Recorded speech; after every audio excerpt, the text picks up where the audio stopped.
Hi friends, எங்கடா இவன் ஏதோ சந்துக்குள்ளே போகிறான்னு தானே பார்க்குறீங்க. ஆமாங்க, சந்து தான், குட்டி சந்து தான். இப்போ இருக்க 2K கிட்ஸு, இன்ஸ்டா கிட்ஸ் எல்லாம் எப்படா எங்கடா சந்து கிடைக்கும், சந்தில் பூந்து சிந்து பாடலாம்னு இருக்காங்க.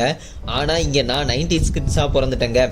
அதனால் சந்தில் சிந்துலாம் பாட முடியாது, அதுக்கெல்லாம் சான்ஸே இல்லை. முடியாது. நம்மனால சந்தில் செடி தான் வளர்த்த முடியும். 90s கிட்ஸாக பிறந்துட்டு இந்த இன்ஸ்டா உலகத்தில் எவ்வளோ கொடுமையை அனுபவிக்க வேண்டியது இருக்குது. எல்லாம் என் நேரம். சரி வாங்க, நம்ம வந்த வேலையை பார்க்கலாம். வாங்க நம்ம சந்தில் செடி வளர்த்த போகலாம். Welcome to green springs in home gardening. அந்த ஒரு காலத்தில் இந்த இடத்துல இருங்க அந்த காலம்னு சொன்னதும் ரொம்ப முன்னாடி போயிடாதீங்க. அந்த காலம்னு போன வெயில் காலத்தை தான் சொன்னங்க. வெயில் காலத்தில் நம்ம கிட்ட இருக்க இடத்துல என்ன வளர்த்தலாம்னு யோசிச்சப்ப பாவக்கான்னு வண்டியில் வித்துட்டு போகிற சவுண்டு கேட்டுச்சுன்னு வளர்த்தலாம்னு முடிவு பண்ணி, ஐயோ இடம் இல்லையேன்னு இந்த சந்து கிட்ட வந்து நின்று யோசித்தேன். அப்போதான் அட சந்து இருக்கே, நம்ம கிட்ட ஒரு சந்து இருக்கேன்னு ஒரு 3 பக்கெட்டை கொண்டு போய் மூளையில் போட்டு 3 குச்சியை நட்டி வெர்டிகலாக ஒரு பந்தல் கட்டலாம்னு மூளையில் நின்று யோசிச்சனால எம் மூளையில் ஐடியா கிடைச்சதுன்னு வச்சு வளர்த்துனா அது செமையா வளர்ந்து வாய்க்கு நல்ல ருசியா நிறைய பாவக்காய் கொடுத்துச்சு. ஆனால் இப்போ அதெல்லாம் தீந்து போச்சு, மொத்தமாக காஞ்சும் போச்சு. அதனால இந்த டைமே அங்கேயே வேற செடி வளர்த்தலாம்னு நினச்சிட்டு இருந்தேன். ஆனால் என்ன வைக்கலான்னு திண்ணையில் உட்காந்து ஈவினிங் டைமில் யோசிச்சுட்டு இருந்தேங்க. அப்போதான் இந்த டைமே எந்த காயும் விற்க வரலைங்க. ஒரு கொசு தான் வந்து கடிச்சது பாருங்க. ஐயோ, அதில் உட்காந்து வழியில் சொரிஞ்சிட்டே இருந்தேன் ரொம்ப நேரமா. அப்போதான் அடே நம்ம சொரிஞ்சிட்டே இருக்கமே, சொரி சுரன்னு சுரக்காய் ஞாபகம் வந்துருச்சு.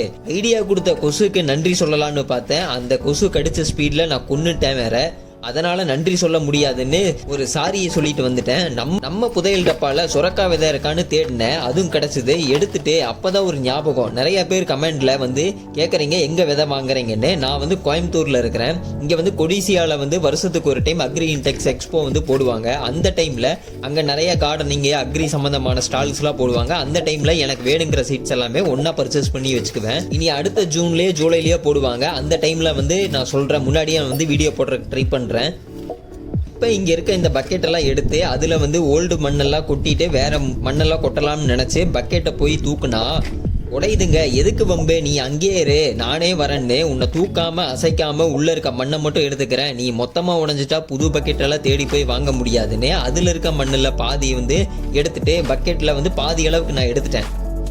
அப்புறம் நம்ம கார்டனில் போடுற 3 முக்கியமான உரம். ஒன்று வந்து மக்க வச்ச காய்கறி வேஸ்ட்டு, அப்புறம் காசு கொடுத்து வாங்குற ஆட்டு சாணம், இன்னொன்று சாம்பல். இந்த 3ஐயும் தான் நான் வந்து மெயினாக யூஸ் பண்ணுவேன். அதுலேயே செடி நல்லா வருது, காயும் நல்லா தருது. அதனால் இந்த 3 பக்கெட்லேயும் ஃபில் பண்ணி விட்டாச்சு. நீங்கள் வேணும்னா வேப்ப முன்னாக்கு இல்லைன்னா ட்ரைகோடெர்மா விரிடி வந்து கொஞ்சம் போடுங்க. இது வந்து செடிக்கு நல்லா எதிர்ப்பு சக்தியை கொடுக்கும், நல்லா வளரும். ஒரு பக்கெட்டுக்கு நான் வந்து 2 விதை போடுவேன். ஒன்று முளைக்கலைனாலும் இன்னொன்று முளைக்கணும்னு. சில டைம் பார்த்தீங்கன்னா 2மே முளைக்காது. அப்போ வந்து மறுபடியும் விதை போடுவேன். 7லேருந்து 10 நாளைக்குள்ளே முளைச்சி வரும். அப்படி வரலைன்னா மறுபடியும் நான் விதை தான் போடுவேன். எப்படியும் முளைச்சி வந்துடும். நீங்கள் கஞ்சி தண்ணியில் ஊற வச்சு நீங்கள் போட்டீங்க அப்படின்னா அது நல்லா முளைச்சி வந்துடும், ஸ்ட்ரென்த்தாகவும் வளரும். நல்லா அடுத்த டைம் வேணால் நீங்கள் போடுறப்ப ட்ரை பண்ணி பாருங்கள். இது பந்தல்ல தானே வளரும், பந்தல் போட இடமில்லையேன்னு யோசிக்கிறவங்களுக்கு தான் இந்த வீடியோ.